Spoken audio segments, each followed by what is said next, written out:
waves of migration and a cross-pollination of cultures have contributed enormously to Singapore's diverse and rich food heritage. In this series, we explore cuisines, dishes, and restaurants on our little island that have brought comfort to generations of Singaporeans and lionized our reputation as a foodie paradise.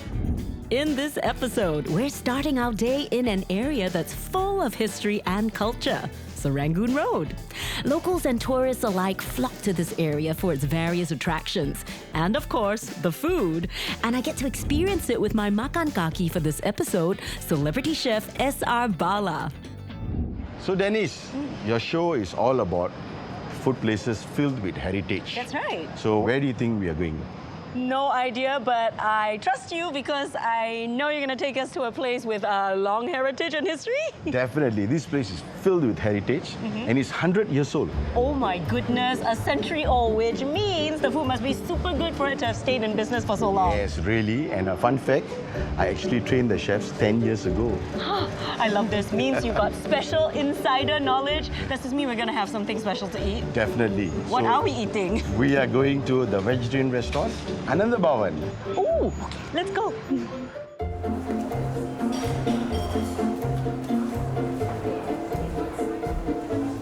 So Denise, this is Viren.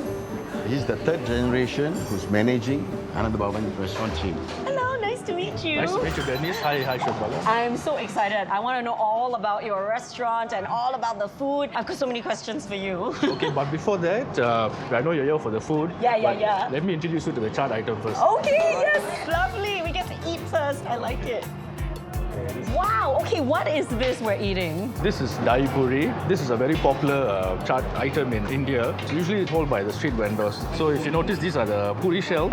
So on the exterior, it's crisp. Yes. And inside, it's soft. We have got like a mashed potato. And then we have the three variations of chutney. The spicy chutney, we have mint chutney, and we also have the tamarind chutney. All of that packed into a little shell. That's okay, right. I'm gonna go for it.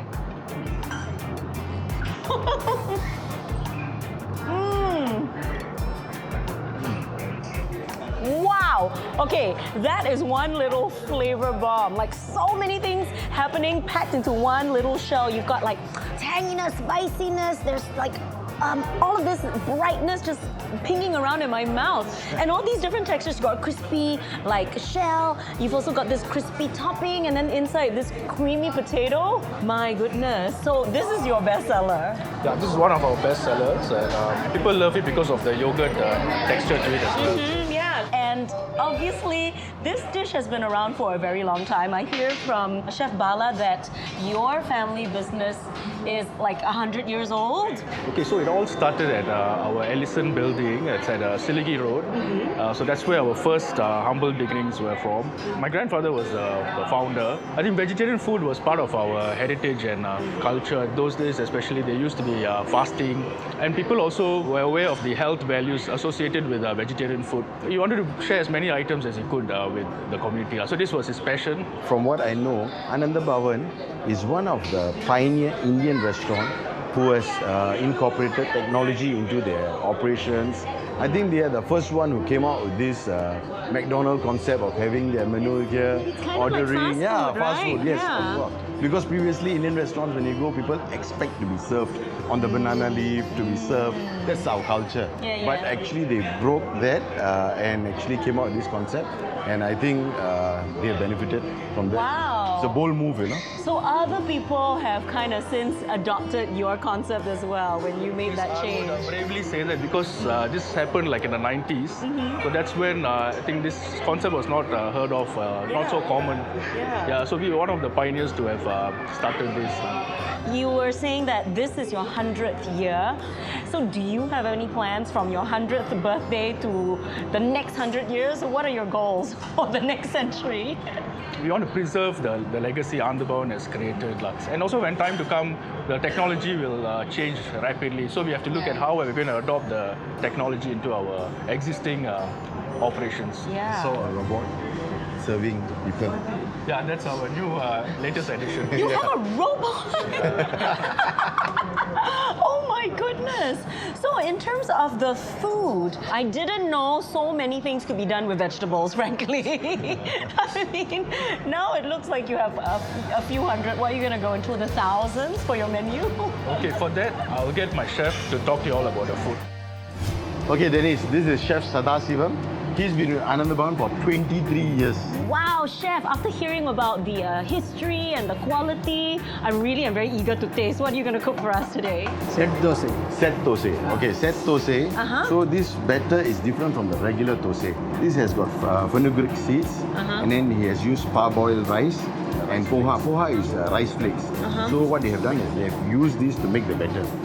This looks like a thosai fit for a king. Look at that beautiful golden color. Color varthukku manja thool da potrukku. Okay, so the color is actually turmeric powder. They say it's got a lot of health properties in it as well. Yes, anti-inflammatory. I know that about turmeric. Color போடுறதில்ல. சில பேர் color கிடையாது. மஞ்ச தூள். Okay, so he's saying there's no artificial coloring. It's all natural. Look at that. So they're filling it up. Yep. It's like a thosai sandwich.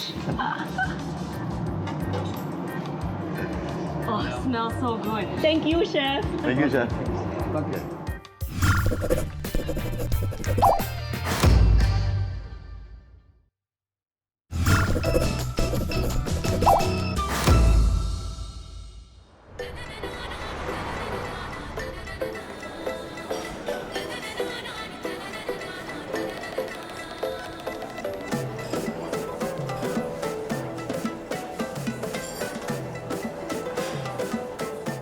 We were staying in the shop house. Upstairs was the residence, and below was all the kitchen.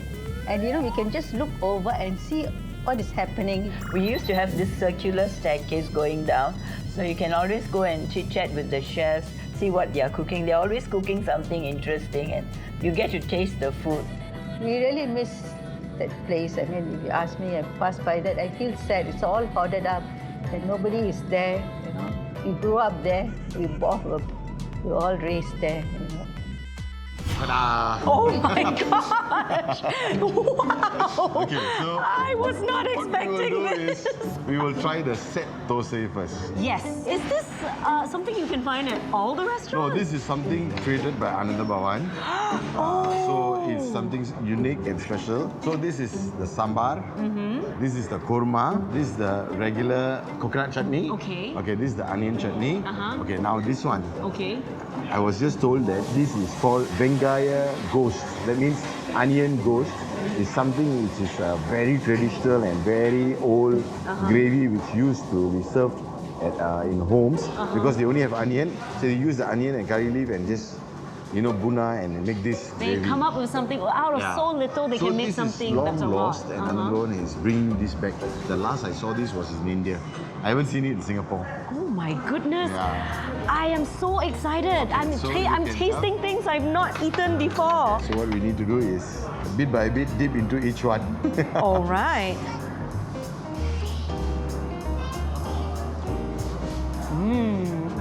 A very flavorful dish. I mean, it has hints of thosai flavor, Yes. but with more. It's like souped up, booster charged And it thosai. does not have that fermented sour taste a thosai has.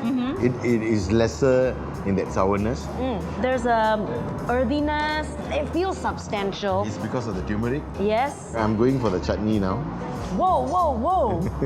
This is a chutney? Yeah. I was expecting sweet and sour, but this is kick you in the tongue, spicy. I love Spice it. bomb. Okay, next we go with the coconut chutney. Okay, coconut to cool that spice down. I love how complex every single flavor is, you know. Vegetables are simply not boring when you have it served this way, and different flavors are just going off in my mouth. Wow. So what exactly is a korma? Korma is a bit more richer because it was passed down by the Mughals. So it's got a lot of elements, cashews, cream. Yeah. So it's thicker, it's Yeah. creamier, it's Yeah. richer.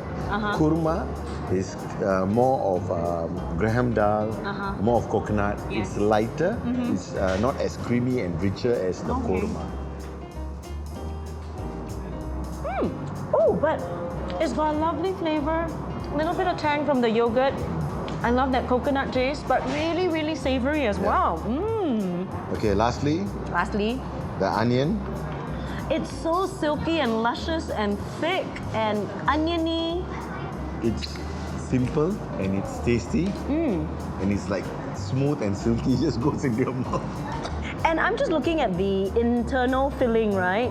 I think there's a lentil there. Yes, correct. The chef actually told us there's a lot of vegetables in the filling. Yeah. Wow, so it really is kind of a treat for both of us. Like it's almost like a long lost gem that they're reviving. Okay, now let's go to the thali. All right. Okay, so this is the mini chapati. Is there a vade there? Yes, oh correct. my goodness. So there's vade, this is papadum, and this is pickle. Okay, this is my favorite. I like that there's so many variations in tones, colors, hues, textures. So in Indian food, they emphasize a lot on the 6 senses and the 6 tastes. You know, everything is here for you to go and taste it. So once you finish the rice, this is payasam, which is the dessert. They have served us mango payasam.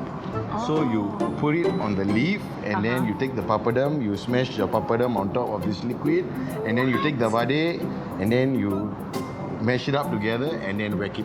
So, oh my gosh, I have never heard of this, and honestly, if you weren't here as my guide, I would be eating this totally different. I am so keen to get to the end of this banana leaf so that I can do that smashing and mashing. Okay, let's go. Okay. So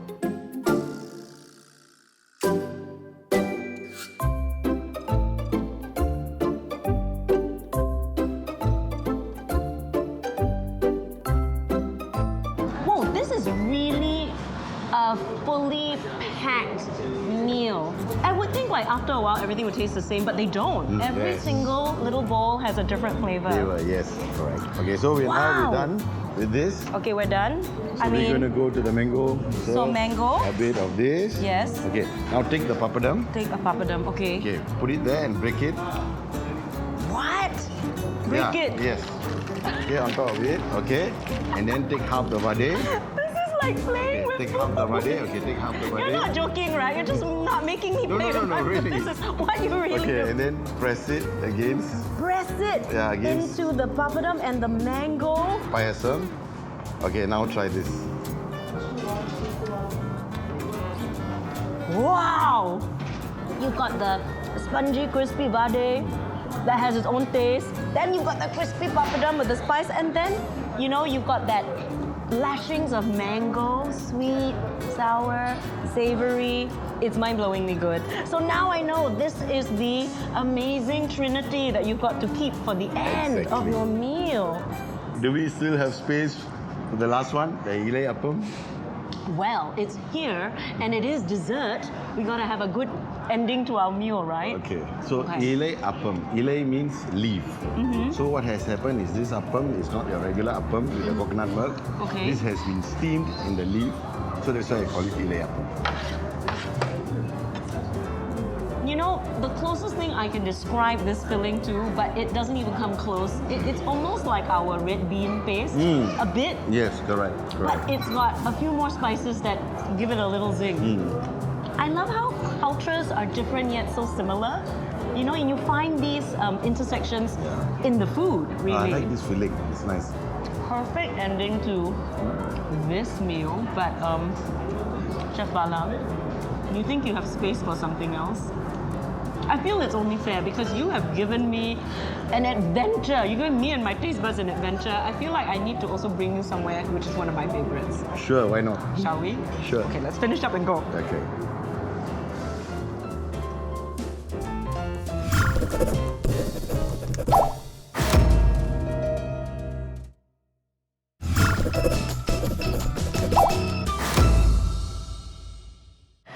Chef Bala, since you were so kind to introduce me to the awesome food at Ananda Bhavan, I think it's time for me to return the favor. So what are you going to eat? Chapati at my favorite stall right here at Geylang Serai Food Centre. Okay.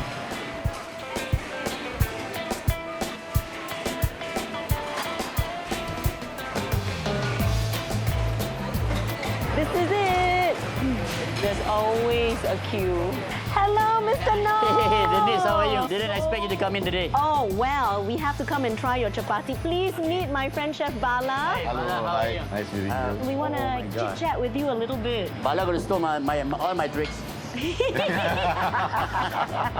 I heard from Denise that you have been making chapatis for a very long time. So how long have you been doing this? Me, myself, not that very long, but maybe about 20 years.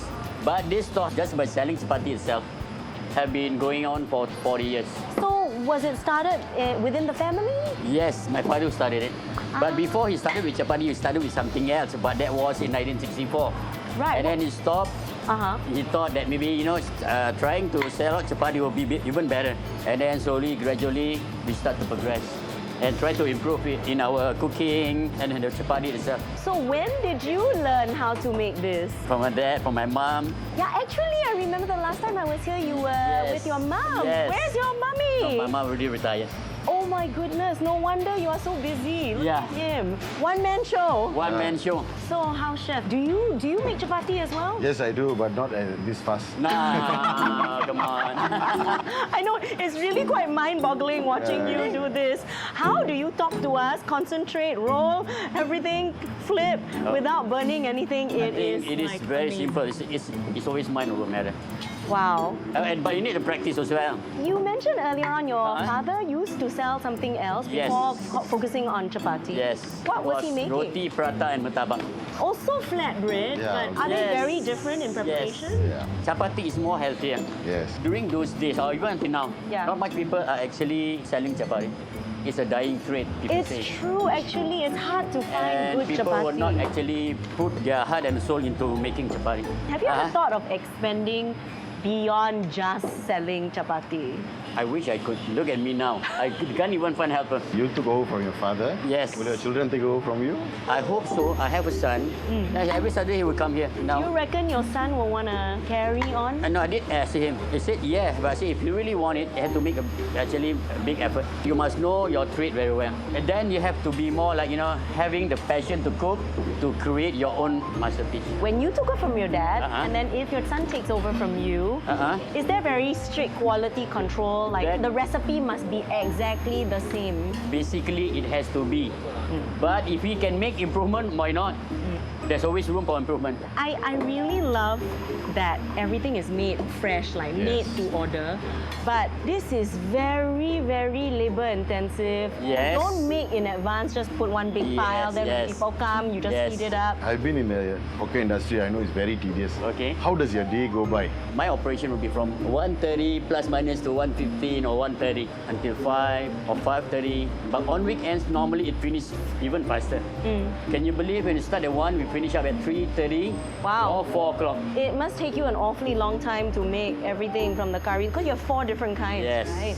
And now it takes me about 1 hour and 30 minutes. You have to slow cook, maintain the quality. So I can see how busy you are. We're going to stop chit-chatting with you. We're Okay. just going to grab our chapati and we're going to go and eat, okay? Okay, so I'm going to prepare for you now. All right. Thank you so Thank you. much. Chef Bala, I'm so excited for you to try because honestly, this is my favorite chapati.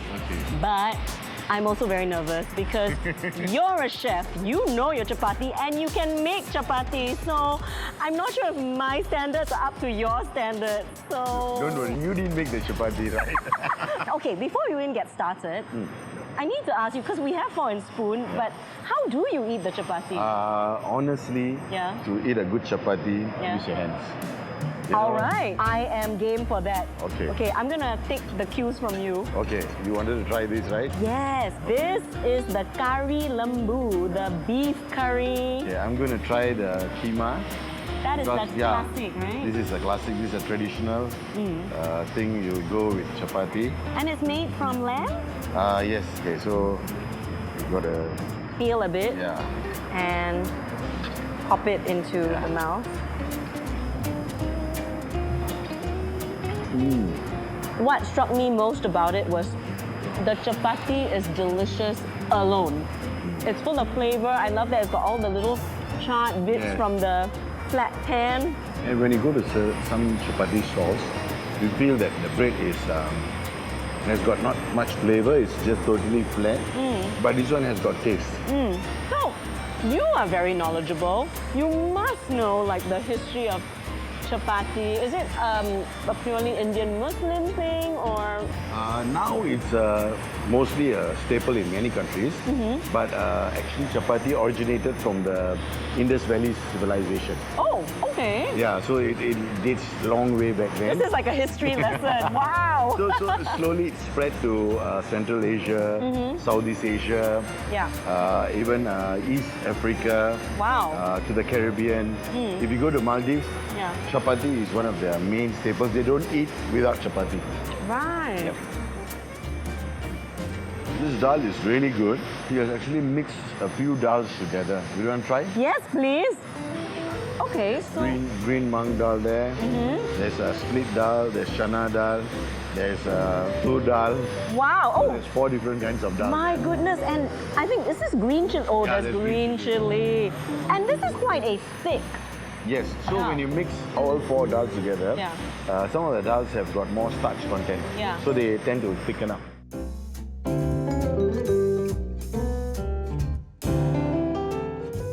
Okay, so now I'm going to try the mixed vegetables. Okay. This was quite spicy.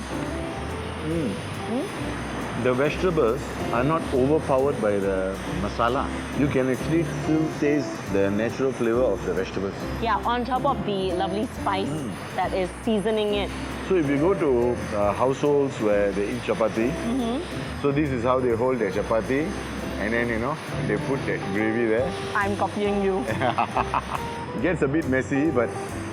Oh man, I'm willing to go down and dirty with chapati. Look at this. There's potato, there's onions. If you go to certain stalls selling keema, Yeah. they actually add green peas into their keema. Yeah. So what happens when you add green peas, your gravy tends to become watery Yeah. because it releases moisture. I was wondering about that because, frankly, I confess, I'm not a big fan of peas. Okay. So I really love it because they don't put peas in there. So what I really like about this is the real deal. It's just keema and potato. So that's what I like about this.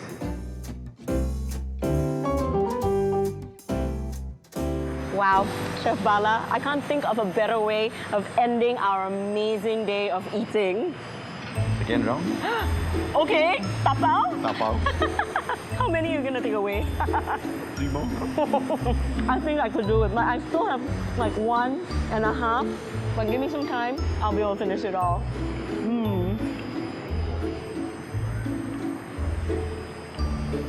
Wow. They're really big chunks of beef here.